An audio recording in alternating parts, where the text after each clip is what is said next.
شادی رجب بٹ کی، لیکن ایک شخص بازی لے گیا۔ اس شادی میں جس یوٹیوبر نے بھی شرکت کی، اس کی یہی کوشش تھی کہ میں زیادہ پیسوں کی برسات کروں، لوگ میری طرف دیکھیں اور میں لوگوں کی توجہ کا مرکز بن جاؤں۔ جو ٹک ٹاکر بھی آیا اس نے ہزاروں لاکھوں روپے کی برسات کی، یہاں تک کہ اس شادی میں ڈالرز کی برسات بھی ہوئی، اس شادی میں پاؤنڈز کی برسات بھی ہوئی۔ پہلے ڈھولکی، پھر ڈھولکی کے بعد مائیوں، پھر مہندی، اور آج رجب بٹ کے بارات کی سیرمنی چل رہی ہوگی۔ اب وہ شخص کون تھا جس شخص نے آ کر اول تو سب کو حیران کر دیا، اور وہ شخص جب شادی میں شرکت کے لیے آیا تو اس کے ساتھ بڑی بڑی گاڑیاں، اس کے ساتھ پروٹوکول، اس کے باڈی گارڈز، اور ان باڈی گارڈز کے ہاتھوں میں بیگ تھے، جن بیگ میں 5000، 1000 اور ڈالرز کی گڈیاں تھیں، جن گڈیوں کو رجب بٹ پر لٹایا گیا۔ اب وہ ٹک ٹاکر کون تھا؟ مسٹر پتلو، جو کہ آئے روز ٹک ٹاک سے شکوے شکایتیں کرتے ہیں کہ آپ میرے اکاؤنٹس کو بین کر دیتے ہیں، میں لائیو آتا ہوں، اور اس شخص نے ٹک ٹاک پر رہتے ہوئے اتنا پیسہ کمایا، یقین جانیے دبئی میں عام ملازمت کرنے والا شخص آج پاکستان میں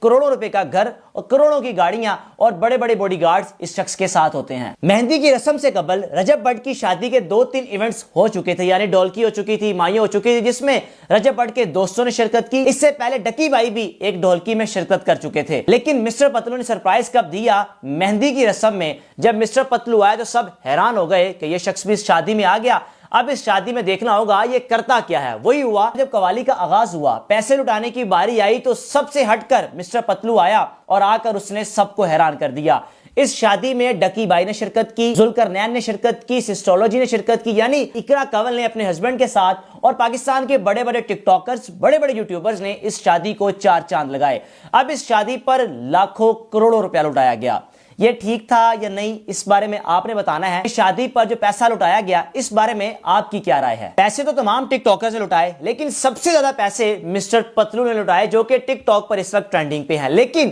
اگر ڈانس کی بات کی جائے تو ڈانس ڈکی بائی سے زیادہ اچھا کوئی بھی نہیں کر سکتا۔ لوگ تو یہ کہہ رہے ہیں کہ ہو سکتا ہے کہ ڈکی بائی نے تھوڑی سی پی لی ہے، جس وجہ سے ڈکی بائی سنبھالے نہیں جا رہے، اور ایسا ڈانس کر رہے ہیں کہ لوگ دیکھ کر پریشان ہیں کہ یہ کر کیا رہے ہیں۔ قمیض کے بٹن کھلے ہوئے ہیں کہ جیسے کسی نے ان کو چھوڑ دیا کہ بھئی پاگل ہو جاؤ۔ لوگ ڈکی بائی پر تنقید تو کر ہی نہیں، لیکن ساتھ یہ بھی کہہ رہے ہیں کہ کیسا سادہ ملنگ آدمی ہے، لاکھوں کروڑوں روپیہ ماہانہ کماتا ہے، 8 ملین سبسکرائبرز ہیں، لیکن دوست کی شادی میں آ کر وہ بالکل ایسا دیوانہ بن گیا کہ اس کے اندر ذرا سی بھی میں نہیں محسوس ہوئی کہ میں کسی ایسی شادی پر آیا ہوں جس شادی پر میں ایک پرسنالٹی کے طور میں شرکت کر رہا ہوں،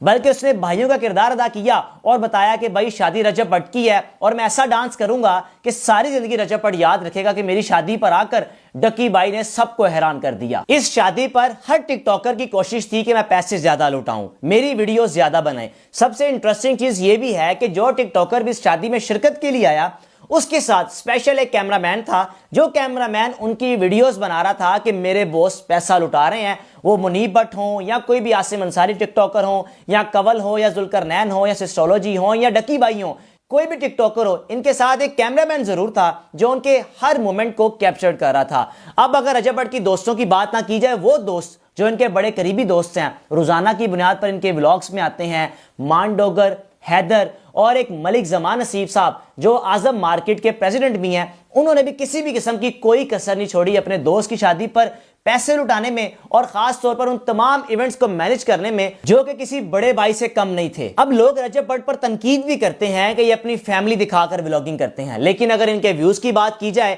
تو ہر ویڈیو پر، جو کہ ایک نارمل ویڈیو جو اپلوڈ کی جا رہی ہے اس شادی کے ایونٹ کی، اس ویڈیو پر 3، 4، 5 ملین ویوز آ رہے ہیں، یعنی 50 لاکھ سے زائد ویڈیو لوگ ان کی دیکھ رہے ہیں۔ اب سوال یہ ہے کہ ایک جانب آپ تنقید کرتے ہیں، دوسری جانب آپ ویڈیو بھی دیکھتے ہیں، اور ایک جانب آپ تنقید کرتے ہیں کہ رجب بٹ مذہب کو بیچتا ہے، لیکن دوسری جانب ہر دوسرے دن آپ ان کے گھر کے باہر پہنچے ہوتے ہیں کہ رجب بھائی مجھے شاؤٹ آؤٹ دے دیں۔ آپ سے معذرت، منافقت نہ کریں۔ آپ اگر کسی ٹک ٹاکر کو پسند نہیں کرتے، اس کو دیکھے بھی نہ، اپنے آپ سے سوال کریں کہ ایک شخص کے 5 ملین کے قریب سبسکرائبرز ہیں، 50 لاکھ اس کو فالو کرتے ہیں، وہ لوگ کون لوگ ہیں؟ آبویسلی وہ لوگ اس کو پسند کرتے ہیں، وہ ان کی ویڈیوز کو پسند کرتے ہیں، ان کے ولاگز کو پسند کرتے ہیں، اور دوسری جانب تنقید کرنے والے بھی لوگ ہیں، لیکن اگر ان کو بھی موقع ملے رجب بٹ سے ملنے کا،